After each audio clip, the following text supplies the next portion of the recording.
Hello नमस्कार साथियों, स्वागत है आपका आपके ऑनलाइन प्लेटफॉर्म पर। कैसे हैं आप लोग? उम्मीद करते हैं आप लोग बहुत ही ज़बरदस्त होंगे और आपकी पढ़ाई बहुत ही ज़बरदस्त चल रही होगी। तो आज की क्लास में हम लोग बात करेंगे अति महत्वपूर्ण हिंदी प्रश्न जो कि एसएससी जीडी एग्ज़ाम 6/12/2021 के शिफ्ट फर्स्ट से लिए गए हैं। तो आपकी नई साल आ गई है, तो आपको नए साल में एक प्रण लेना है, प्रतिज्ञा करनी है कि आपको 2023 में अपने सपनों को पूरा करना है। मीन्स आपको एक नौकरी अपने नाम करनी है जिससे अपना और अपने माँ बाप के सपने को पूर्ण करना है। चलिए तो आज की क्लास को हम लोग स्टार्ट करते हैं। तो अपनी क्लास का पहला प्रश्न है, जिसके पार देखा जा सके।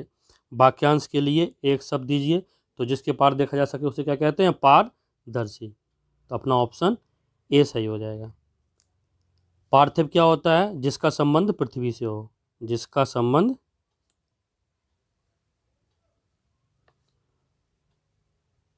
पृथ्वी से हो या मिट्टी का बना हुआ। प्रदोष क्या होता है? माह के त्रयोदशी तिथि के सायंकाल के समय को प्रदोष काल कहते हैं। तो आपको ये याद रखना है। अपना ऑप्शन ए सही है, पारदर्शी। हम लोग आगे बढ़ते हैं। अगला प्रश्न है, नियमित अभ्यास मूर्ख को भी चतुर बना देती है, कोई त्रुटि नहीं। तो अभ्यास क्या है? अभ्यास पुल्लिंग है, तो जो भी वर्ब आएगी वो क्या आएगी? पुल्लिंग आनी चाहिए। तो मीन्स नियमित अभ्यास मूर्ख को भी चतुर बना देती नहीं, देता है। क्या होना चाहिए? देता है। तो त्रुटि किस भाग में? तीसरे भाग में। तीसरा भाग किस ऑप्शन में? डी में। तो मीन्स डी में त्रुटि है। सही भाग क्या होगा? नियमित अभ्यास मूर्ख को भी चतुर बना देता है। मीन्स अभ्यास क्या है? अभ्यास पुल्लिंग है, तो जो वर्ब आएगी वो पुल्लिंग की ही आएगी। तो देती जगह देता आएगा। तो आज की क्लास का अपना अगला प्रश्न है, इंद्र के समानार्थी शब्द का चयन करें। तो इंद्र का पर्यायवाची बताना आपको कौन सा होगा? धनद, सोम, बासव, परजात। धनद किसका होता है? कुबेर का होता है।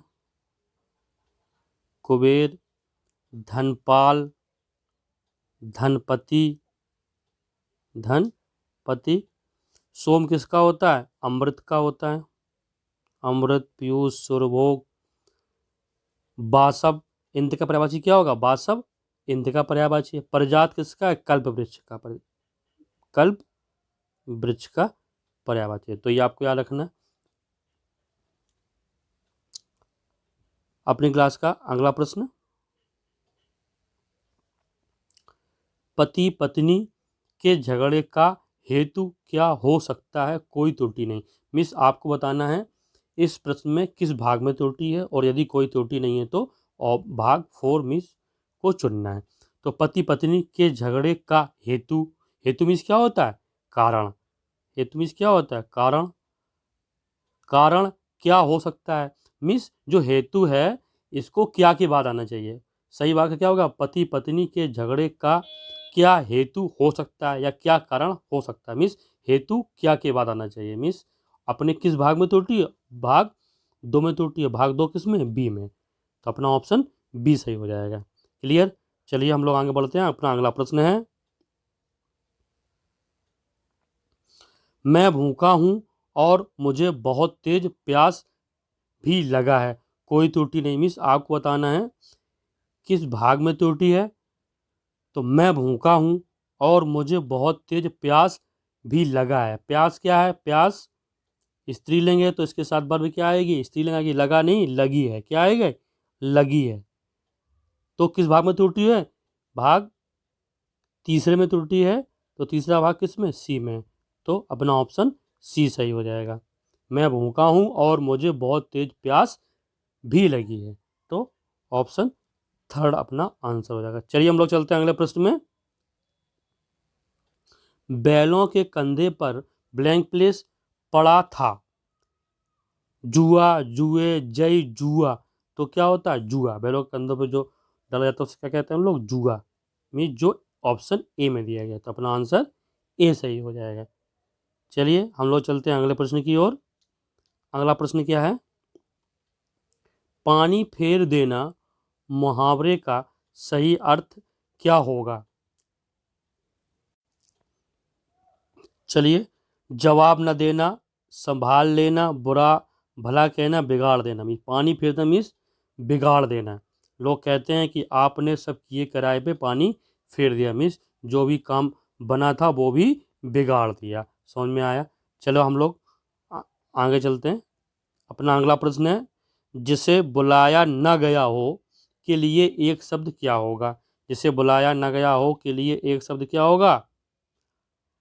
अनाहूत, आरक्त, आहूत, अभिभूत। तो उसके लिए एक शब्द होता अनाहूत। उसके लिए एक शब्द होगा अनाहूत।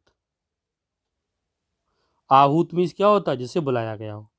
जिसे बुलाया गया हो उसे आहूत कहते हैं, और जिसे बुलाया न गया हो उसे अनाहूत कहते हैं। तो आपको याद रखना। चलो चलते हैं हम लोग अगले प्रश्न की ओर। अपना अगला प्रश्न है, कई सौ वर्षों तक भारत के ब्लैंक प्लेस पराधीनता की बेड़ियां पड़ी रहीं। कहाँ पे? ब्लैंक प्लेस क्या है? गले में, पैरों में, शरीर में, माथे में। बेड़ियां किसमें पड़ती हैं? पैरों में।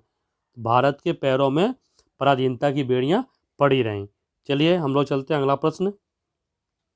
आफत सिर पर लेना मुहावरे का अर्थ होगा।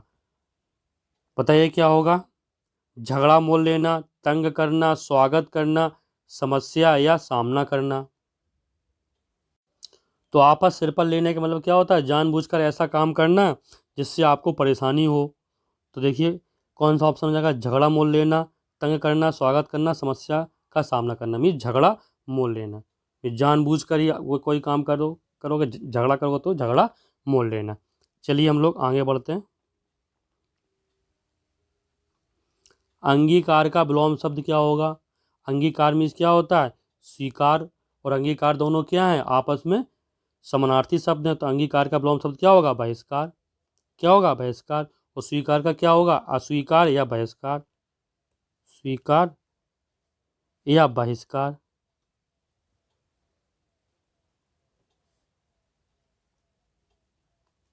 अस्वीकार या बहिष्कार। तो आपको ये याद रखना है। चलिए हम लोग आगे बढ़ते हैं। अगला प्रश्न,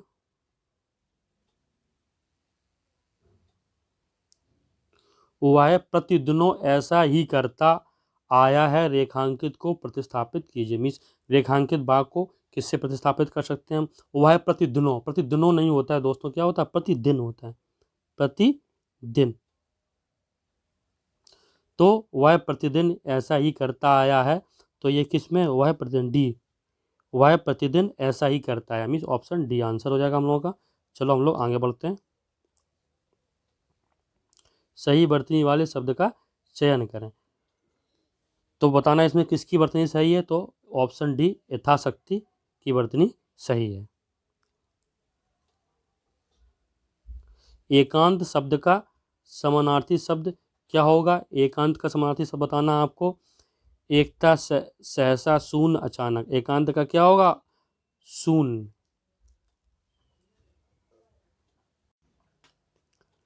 अकेला,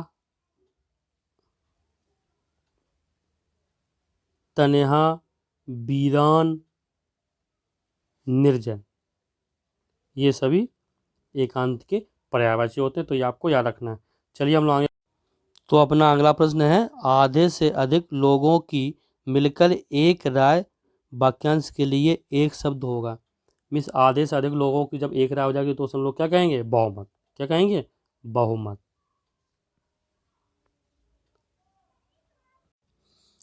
तो और अल्पमत क्या हो जाएगा? बहुत कम लोगों की राय। सहमत क्या हो जाएगा? जिसकी आपस में राय मिलती हो। जनमत क्या हो जाएगा? जनता का मत। का मत, या ऐसे हम लोक मत भी कह सकते हैं। कह सकते हैं लोक मत। तो ये आपको याद रखना। चलो हम लोग आगे बढ़ते हैं। सही वर्तनी वाले शब्द का चयन करें। तो आपको बताना है इसमें किसकी वर्तनी सही है। पुत्र वधु की वर्तनी कौन सी सही है, तो पुत्रवधु की वर्तनी जो ए है वही सही है। भाई पुत्र होता है, वधु में धा में बड़े की मात्रा होती है, ये आपको याद रखना है। चलिए हम लोग आगे बढ़ते हैं। प्रेम का मूल्य मापा नहीं जा सकता। रेखांकित को प्रतिस्थापित कीजिए। मैं रेखांकित की जगह क्या आएगा, जोड़ा नहीं जा सकता, गिना नहीं जा सकता, नापा नहीं जा सकता, आंका नहीं जा सकता। तो प्रेम का मूल्य आंका नहीं जा सकता, ऑप्शन डी सही हो जाएगा। चलिए हम लोग आगे बढ़ते हैं।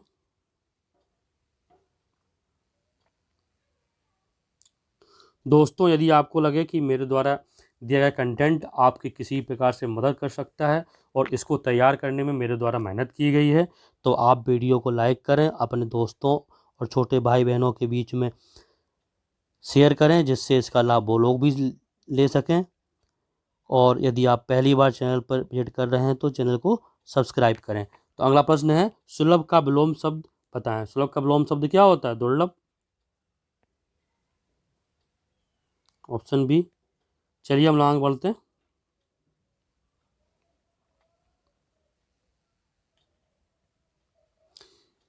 उनकी शंका ब्लैंक प्लेस तुम ही कर सकते हो। क्या, निपटान, निराकरण, हल, समाधान में उनकी शंका का समाधान तुम ही कर सकते हो, तो ऑप्शन डी हो जाएगा। चलिए हम लोग आगे बढ़ते हैं। सुमन को अपने रूप पर गौरव है। रेखांकित को प्रतिस्थापित कीजिए। मिस सुमन को अपने रूप पर गौरव है, गौरव क्या आएगा यहाँ पे, गर्व है। सुमन को अपने रूप पर बहुत गर्व है, इस ऑप्शन सी सही हो जाएगा। तो दोस्तों ये रहे आज के आपके 20 प्रश्न। आपके कितने प्रश्न सही हो कमेंट में ज़रूर बताना।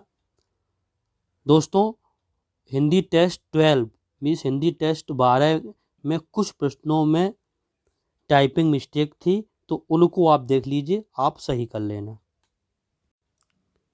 हिंदी टेस्ट 12 का प्रश्न 5 था, पिता ने बच्चों को जलेबियां खिलाए। तो जलेबियां जो है, जलेबियां की टाइपिंग मिस्टेक में जलेबियां ये होगा, जलेबी यहाँ होगा, तो यहाँ पे हल्की सी टाइपिंग मिस्टेक भी, चांद की बिंदी नहीं रख पाई थी, तो आपको ये याद रखना, खिलाए नहीं खिलाई होती हैं। क्या होती हैं, खिलाई होती हैं, खिलाई। तो आपकी इसमें ऑप्शन सी में त्रुटि थी, तो ये आपको याद रखना, जलेबियाँ की टाइपिंग मिस्टेक थी, यहाँ पर चांद बिंदी होने चाहिए थी और खिलाए की जगह खिलाई होने चाहिए थे। चलिए अगला प्रश्न और देखते हैं हम। हिंदी टेस्ट 12 में ही एक प्रश्न था 9 में ऑप्शन ए जो मिश्रण दिख रहा है, मिश्रण में टाइपिंग मिस्टेक हो गई तो मसृण होगा। मसृण का मतलब क्या होता है, मुलायम, मुलायम। और सब सही था, गर्मी का समानार्थी शब्द क्या होगा, निदाय होगा, निदाय ऊस में, तो ये आपको याद रखना है। हिंदी टेस्ट 12 में ही 14 क्वेश्चन था, इसमें एक टाइपिंग मिस्टेक हो गई, तो रुपए जो है इसमें या ना हो के रुपए होगा, मीन्स ए ना हो के या में एक ही मात्रा होती है, यही सही वर्तनी सही होगी। तो ये टाइपिंग मिस्टेक हो गई थी मित्रों, तो ये आपको सही पढ़ लेना बस, और कोई इसमें मिस्टेक नहीं थी। तो मीन्स ये वाक्य बिल्कुल सही है, 10 रुपए में क्या आता है, कोई त्रुटि नहीं, मीन्स बिल्कुल वाक्य सही है, ऑप्शन 4 हो जाएगा। मित्रों यही प्रश्न थे, 3 प्रश्न थे जिसमें हल्की सी टाइपिंग मिस्टेक थी, तो जो आपको देख लेनी है। तो दोस्तों ये रहे आज के आपके प्रश्न, हिंदी का टेस्ट। तो आपके कितने प्रश्न सही हुए कमेंट में ज़रूर बताएं, और यदि आपको कंटेंट अच्छा लगा हो, जो कि आपका कोई हेल्प कर सकता हो, तो आप वीडियो को लाइक करें, अपने दोस्तों और भाई बहनों को शेयर करें, और यदि आप चैनल पहली बार विजिट कर रहे हैं तो चैनल को सब्सक्राइब करें। और आपको वीडियो देखने के लिए बहुत बहुत धन्यवाद। यदि आप क्विक रिवीजन के लिए इस टेस्ट की PDF चाहते हैं तो आप मेरा टेलीग्राम चैनल रोजगार भित कपिल को ज्वाइन करें, वहाँ पे आपको सभी टेस्ट की PDF फिर सॉल्यूशन मिलेंगी, जिससे आप क्विक रिवीजन कर सकते हैं। ओके, धन्यवाद।